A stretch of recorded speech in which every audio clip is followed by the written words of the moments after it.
What is happening, Blades? And welcome back to the Blades Ramble. We are proudly sponsored by Action Coach Sheffield. And for this warm-up, we are proudly also sponsored proudly by Triple Point Brewery. We will be where we are always pre-match before every home game. Thank you for joining me. I am stuttering and stumbling because there is so much to get through.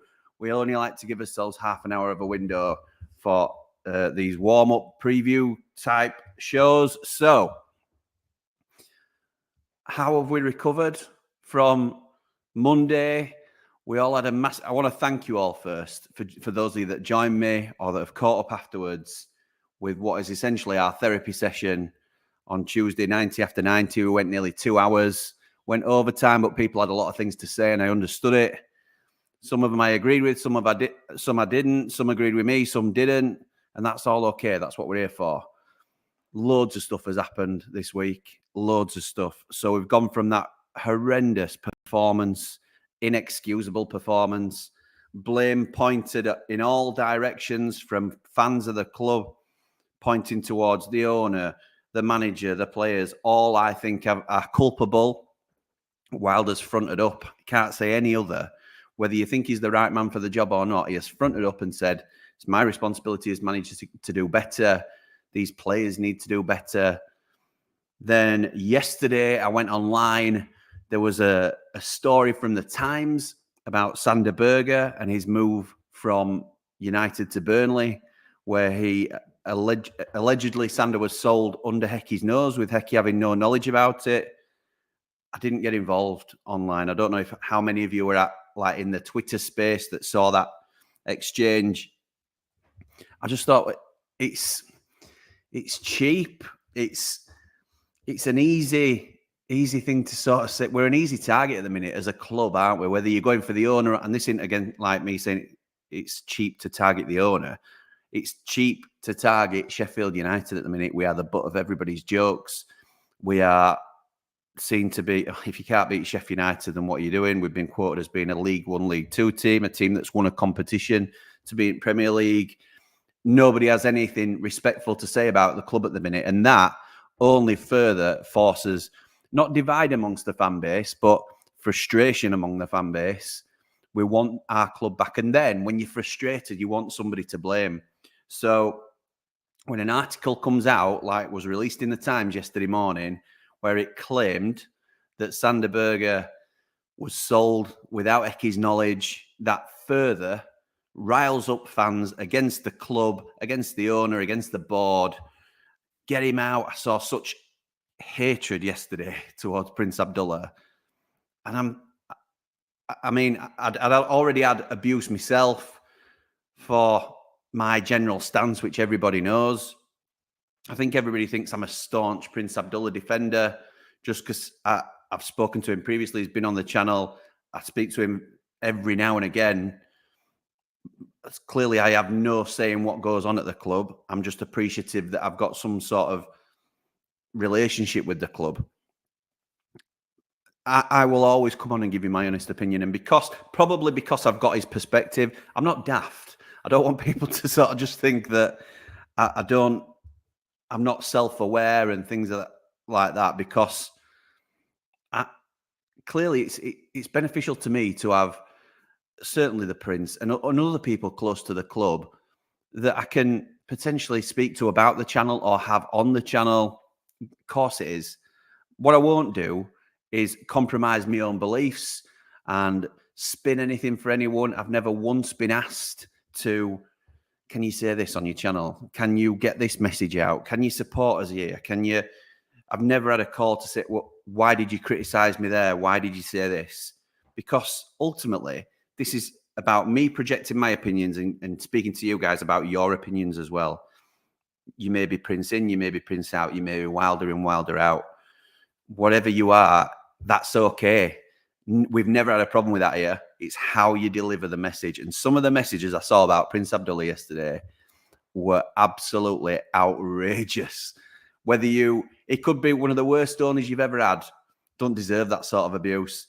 I've heard other podcasts, which is disappointing to hear, slating others and this now looks a mockery. This looks ridiculous. Jimmy saying we've got our club back. How ridiculous does that look now? He looks so stupid.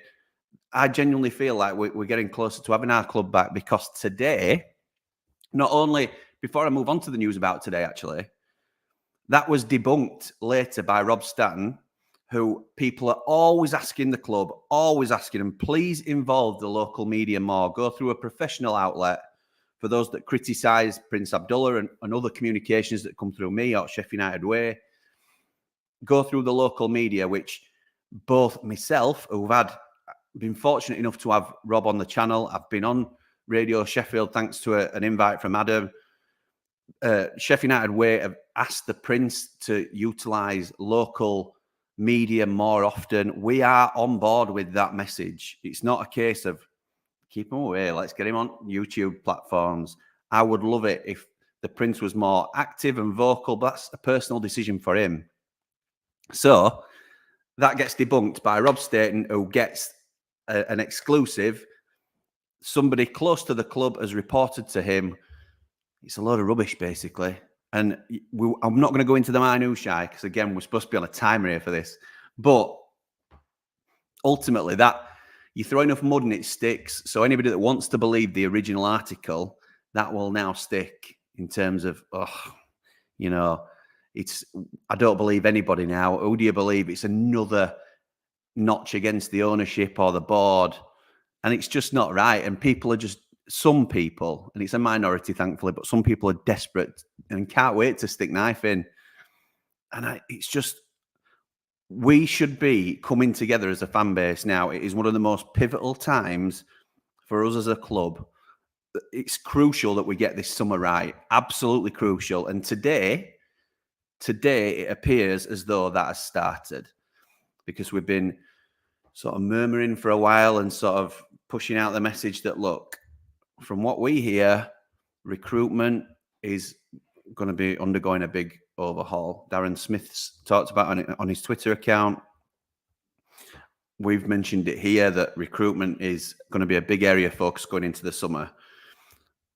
It's been announced today, Paul Mitchell, head of recruitment, has left the club. Now, I'm not privy to the information as to what's gone on. I knew that the club were looking into a change. I also know that they really value what Paul Mitchell has offered the club, in not just previously, but throughout his time with us. It's not a case of he's just terrible at what he does. He's certainly not. Paul Mitchell was a large part in piecing together that unbelievably successful team that gave us our finest memories in recent times. He was the man that helped identify, not the sole person, obviously. Wilder had a big part to play in it, Nilly. It was a team effort, but he's the head of recruitment, so he plays a big part in bringing in John Fleck, Mark Duffy, David McGoldrick, Jack O'Connell, Enda Stevens, George Baldock. All these players that we've had such resounding, unmitigated success with, that we've enjoyed over the last few years, that I think that what the club was finding, and I agree with this, or this is certainly my perspective of why the change has taken place, we always struggle to bridge the gap. So once we got a little bit of money in our pocket, and people will argue that we never have, but Wilder has been allowed to spend when we first went up to the Premier League and in the second season in the Premier League, and those bigger signings have never really worked for the club. We've still got Rhian Brewster, who we've paid 20 odd million for. Ollie McBurney, while he's contributed to the club, and he's, some will argue he's been a good player for us, others will argue he hasn't. I certainly don't think he's anywhere near a £20 million player.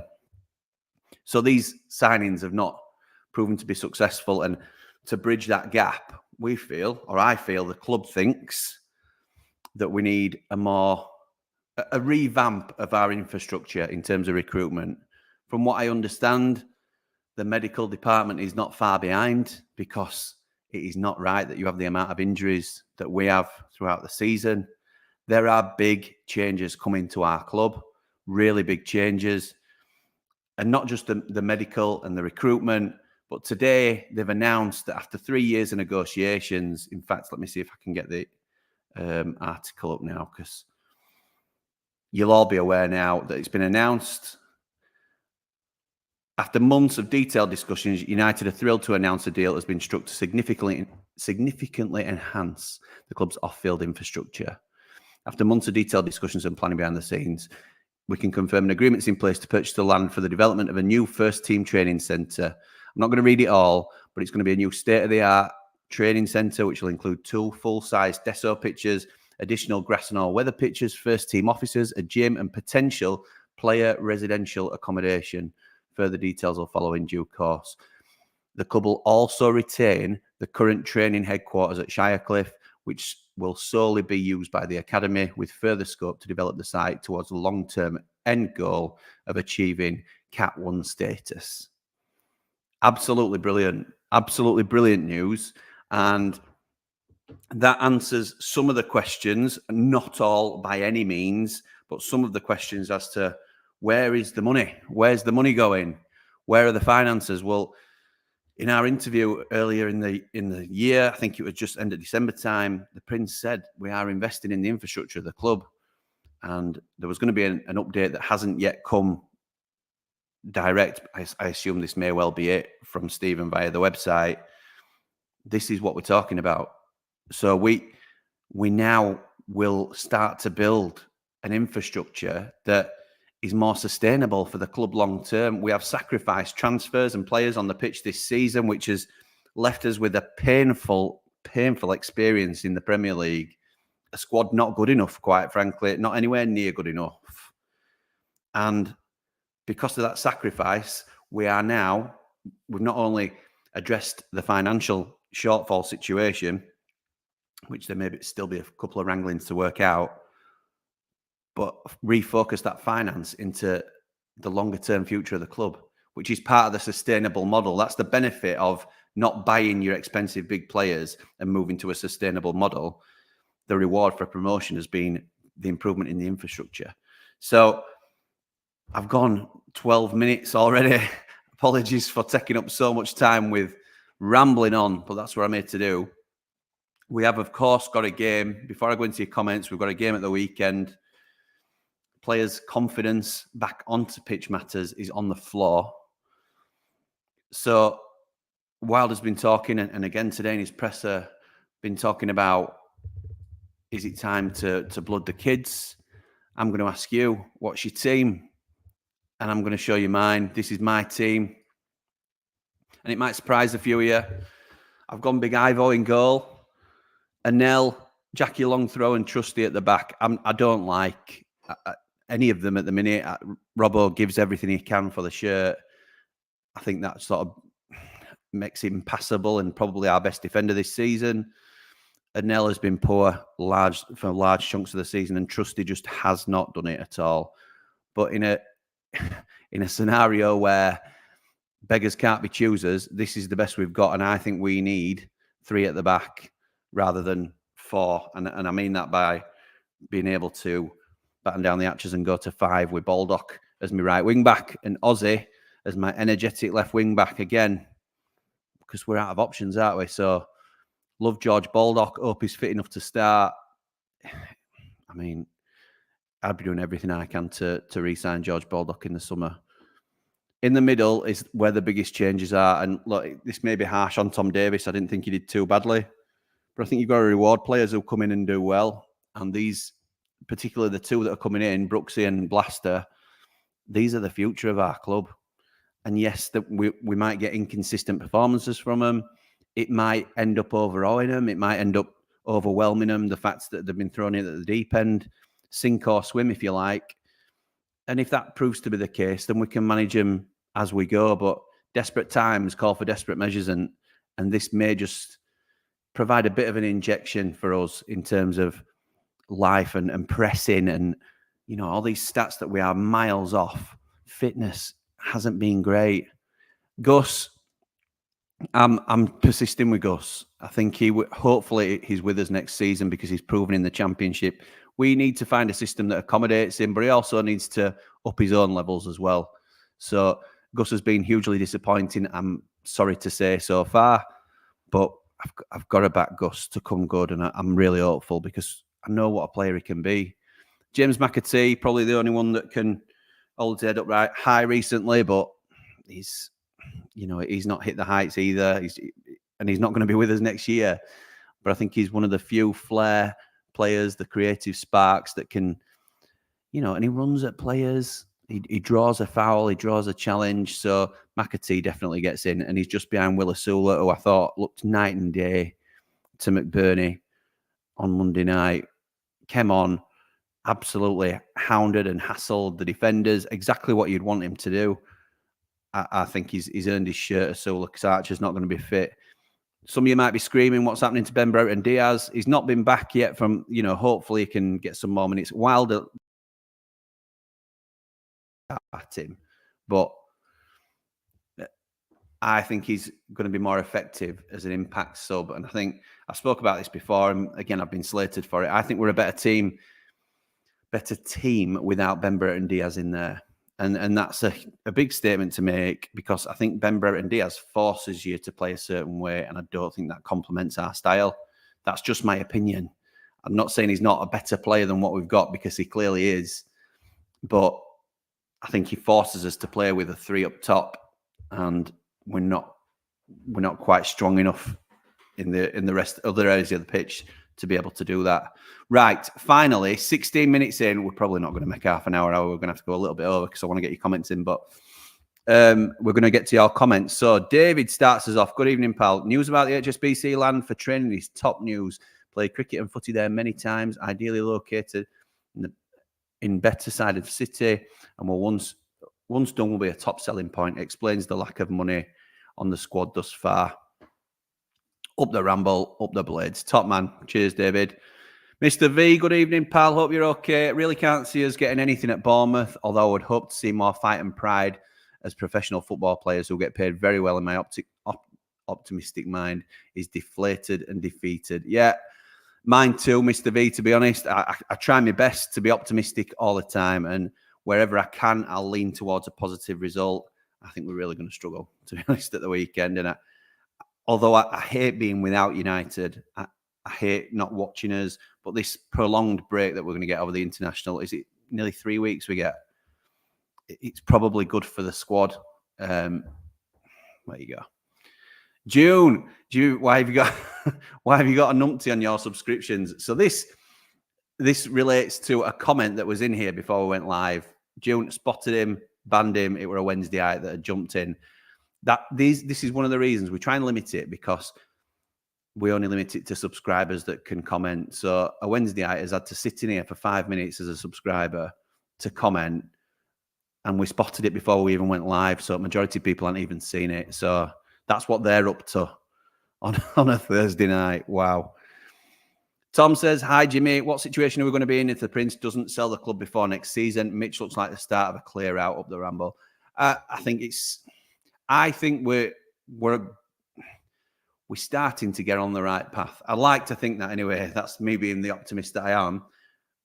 The way things have gone, people are so far down the path of anti-Prince that they will likely stay there. You're not going to try and turn people around. I think the only way to sort of, quieten down the noise of those people is to have success and crack on and do a good job. The concern I have with all this is, and it leads into a video that I've already recorded that will be coming out in the international break, and it's fixing Sheffield United. And spoiler, it's about bringing in other personnel above Wilder to help facilitate these changes in the infrastructure. So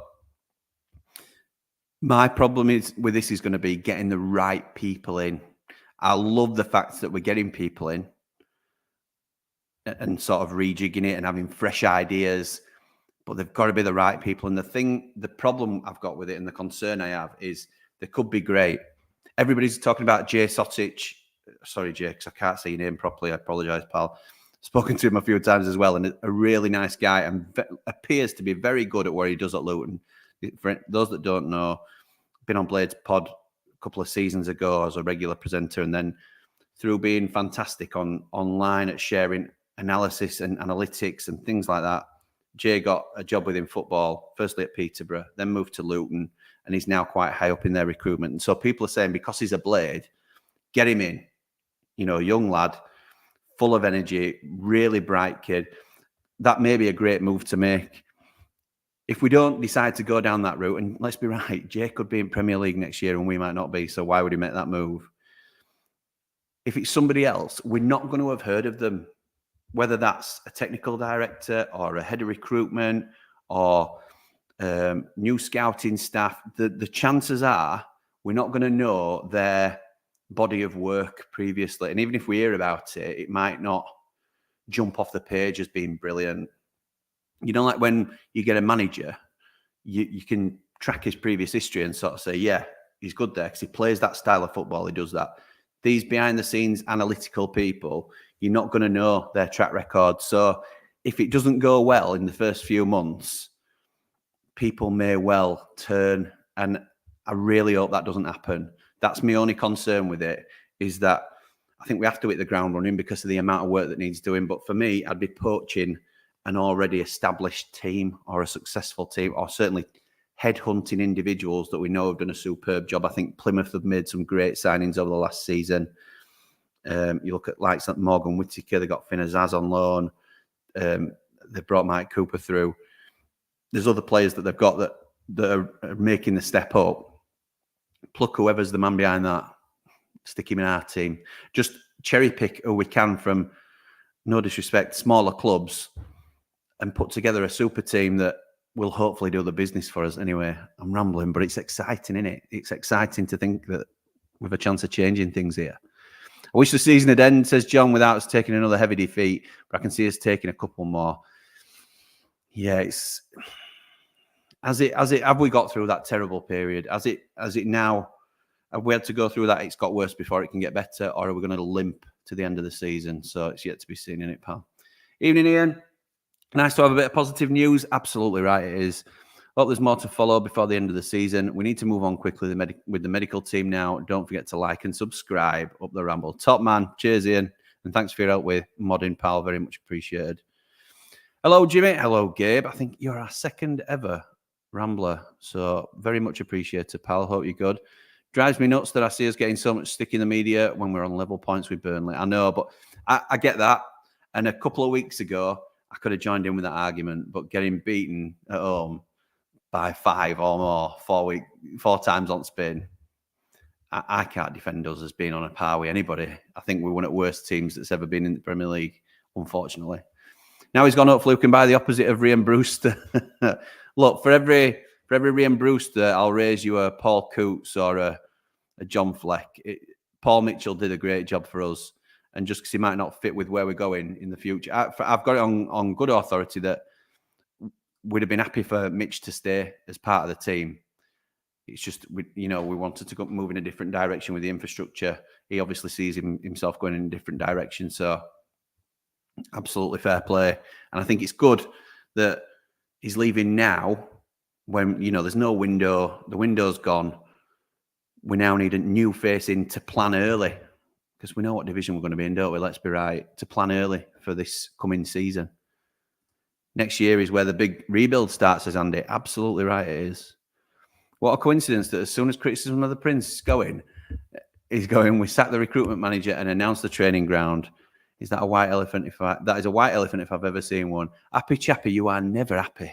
Never happy, mate. But look, it's clearly not been a knee-jerk thing, has it? I think one article completely spun a narrative. That's just my opinion. And this is clearly not something that's just been done as a knee-jerk. But if you want to believe that, mate, that's up to you. I'm supporting. Good man, Scott. You always are, pal. Hope you're okay, mate. Evening, Jimmy and chat. Anyone know where the new training ground getting built is getting built at Door? Is it across from the Dormore pub? I don't know the area that well, to be honest. It's the old HSBC sports ground, from what I'm told, or what I've read. Formation for Olds is 4-3-3. We can't go far at back. We got absolutely mullered. Gerbich, Baldock and El Robbo, Trusty at left back. Arblaster, Vinny Davis, McAtee, BBD, Asula. I would rest Gus needs a break. They all need a break, mate. Good news about training ground. All on our doorsteps indoor. Yeah, nice one, pal. I do like Prince Abdullah as a person, but being honest, that's not right. Selling at the time one of our best players to relegation rivals, and have a necky find out through a Burnley member of staff. Poor Ecky. I don't. That's not the full story, mate. But appreciate people are all going to have their own take on it. HSB Sport and Social Club. There you go, Gaz. Thank you, Paul. Bang on, Craig. They can walk to work. What's your opinion, Jimmy, on which players we should keep for next year? Stay tuned. I'm recording tomorrow with Andy the Blade. We've both got our players that we've both done our teams for next year. New training ground, less injuries. Yay. Absolutely right. Nice one. When's the vid about contracts coming, Jim? Well, I'm recording it tomorrow, as I say. We're busy on the Ramble. There'll be content continuing to flow. David Webster, that train is never late, as my father would say. Wilder has always had the last say on recruitment. He's awful at it. Sack him. Thank you for your contribution, pal. Jimmy, you're doing a great job. Thank you, mate. As you say, we're all here to criticise or not, but we must at least be respectful when we criticise people. Ramble is amazing. And up the blades. Keep going, Jimmy. Love the Ramble. Thank you, mate. Very much appreciate it. Thank you for your support. I'm okay. I think that's probably in response to my opening gambit about people taking the mickey. And that comes with the territory. Look, if I'm going to put myself on YouTube, I've got to take the stick that comes with it. And I just don't think I'm that offensive, if I'm honest.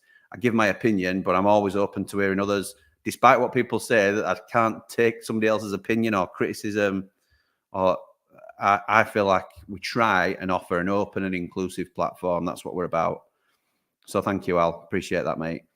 The thing is at that awful point where it's deep down lost. Whenever there is someone to blame, we will take it. I'm guilty of that, but I can't blame them after everything that's happened.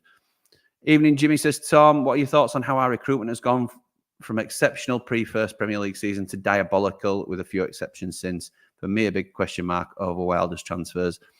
Could not, but you can remember this, you can click this, do whatever you want. Could not agree more. Could not agree more that since that first Premier League season, and I know a couple of people that would argue even that first Premier League season, when you're spending 20 million quid on McBurney, look, it worked. Whatever we did, finished ninth.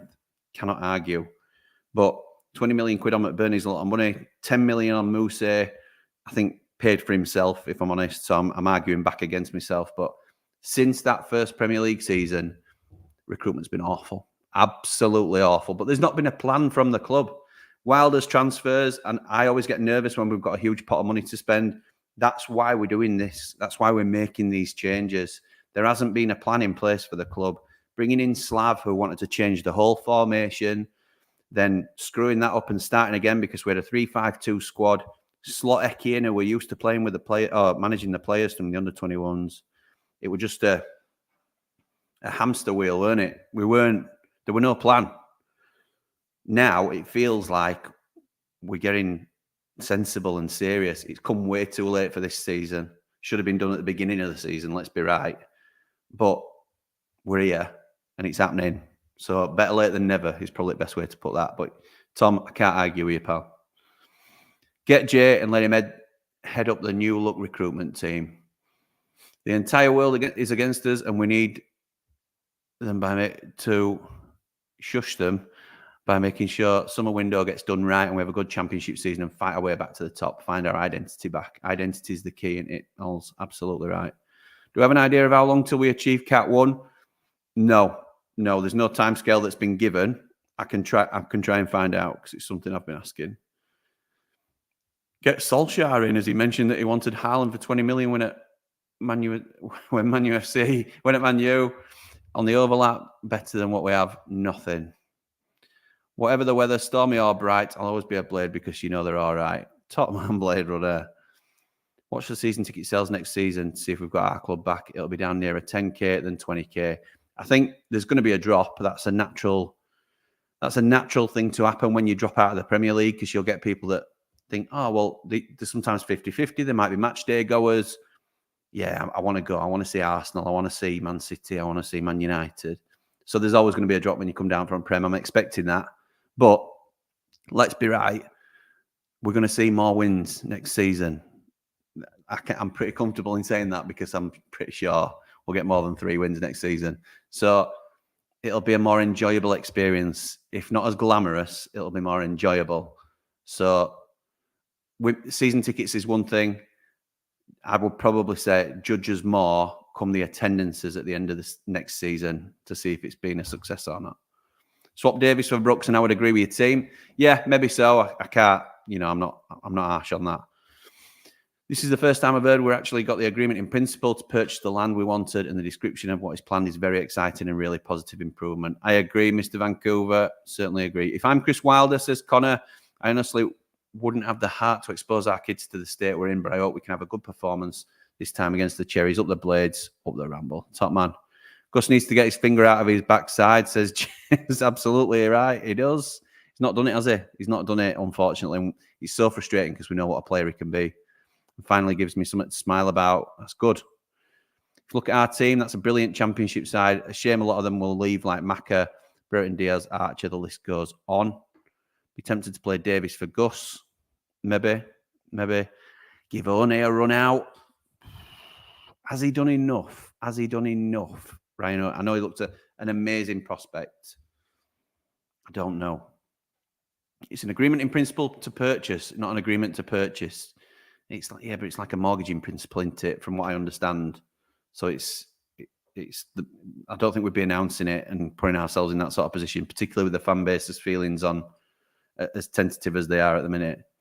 We start Robbo, Aussie, Baldock, as they know what it means to be a Blade. And sorry, I've got to do a U-turn. And Wes also check out numbers behind the net on our finances over the last 10 years. Interesting, up the Ramble. When I get 2 minutes, Neil, I will, pal. Sarah, good evening. Give everything for the badge. I'm a Blade through and through. I expect grit and fight at the very least. Absolutely right. Bare minimum expectation. Should bring back the old school scouting that stood on some windswept ground like yesteryear. Yes, like I did. Like Andy the Blade did. Absolutely right. Glad you got rid of the grunter, Jimmy. Absolute clown. Today's news about the training ground, the only positive thing about this season. That's where the money has gone for the future of the club. Absolutely right. All the Blades, up the Ramble. Top man, Bri. Thank you, pal. Jimmy, a good scout would be Simon Tracy. He's still in Sheffield and he works for Brentford as a scout. Would he come then? Would he come if he's working for Brentford? Maybe if it's a more senior position. That might be something we look at. I'm a big fan of people that, and I've heard again, and other people will have a go at me for this. Why should we be so snobby as to have only people linked to the club that come back in and do a good job for us? It's not about that. It's about, nobody would complain if in the future Billy Sharp comes in as a coach. We're not saying he's the best coach in the world, but I think not just getting the club, that's used as an overarching statement, but Billy Sharp would not suffer those performances on Monday night, and something would be done about it. People have to understand what we are about as a club. And at the moment, we haven't really got anybody in the dressing room that does. So people, even working behind the scenes, that understand it. Wilder knows what it's all about. That's why I love the fact that he's there and he's our leader and he's going to turn this around. Yeah, having a pop at the Wednesday night that we're in. Up the Blades, up the Ramble, keep the faith from a Blade in Spain. Top man, Paul. We need to start doing the basics now on and off the pitch. Written this season off, unfortunately, now. Oh, hi, Jimmy and Prince Abdullah. Finally got some good news about us regarding today's news. Up the Blades, up the Ramble. Come on, you red and white wizards. Thank you, Andy, pal. Hope you're well. Best bit for the Blades on Monday night was when the Cop came alive at around 70 minutes. We were 6-0 down. But hearing the Cop sing Sheffield United was lovely. It made me smile, and that's not been easy. Yeah, my dad were there shouting the same thing in my ear as I were miserable. And he was trying to get John Street going on his own. Fair play. To be fair, our loans have been exceptional. Perhaps when deciding whether to buy a player, we should think whether we could loan them. So, yeah, I'm assuming Ian, you mean in general, like your Gibbs White, Dean Henderson, those sort of players. Because this season, look at our loans. There's only McAtee now that's remaining. The rest have been abysmal, haven't they, really? Let's be right. I mean, Burton Diaz is a good signing, not been as involved as we'd have liked because of injury. But other than that, slim pickings for good loan deals. It's just time for a change, isn't it?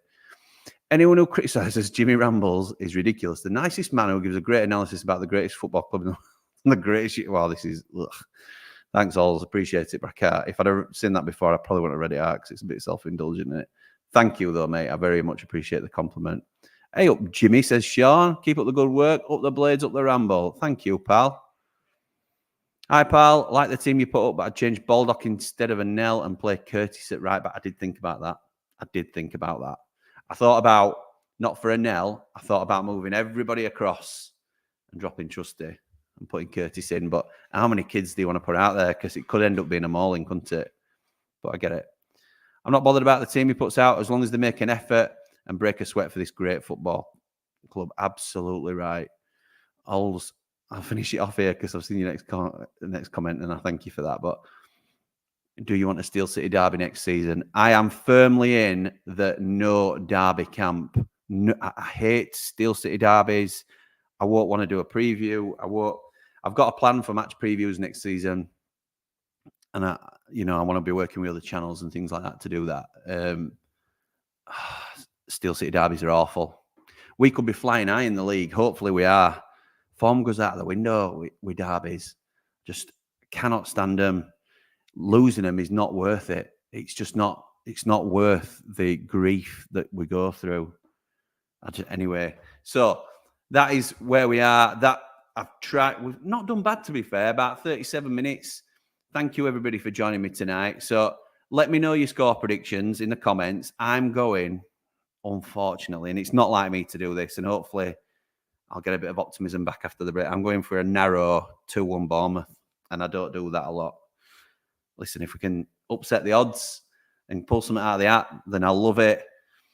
If we do get something now, I've predicted a loss, that might have to become a bit of a trend, might it? So we'll see, but let me know what you guys think in the comments. Thanks again for joining me. Very much appreciated. Come on, you red and white wizards. Up the blades! Ramble on!